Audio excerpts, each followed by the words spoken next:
Police commissioner সাহেব, মুসলমানদের ঈমান নিয়ে আগুন নিয়ে খেলা করবেন না। রাজশাহী এবং চট্টগ্রাম এক জিনিস নয়। আপনি রাজশাহীকে নির্যাতন করে এসেছেন, আমাদের কাছে সে হিসাব আছে। আপনি চট্টগ্রামের যদি এই মুসলমান ছেড়ে না দেন, আপনার মৃত্যু হবে, পাগল হয়ে মরবে।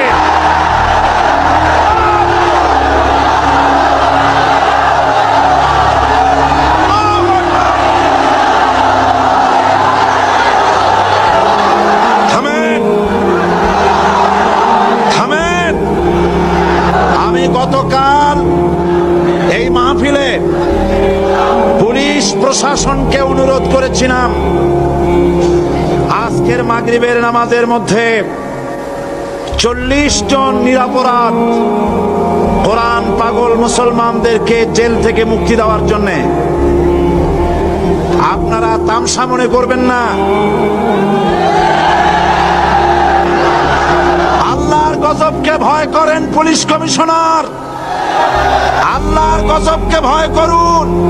এই লক্ষ লক্ষ জনতা আপনার গজবের মৃত্যু কামনা করে।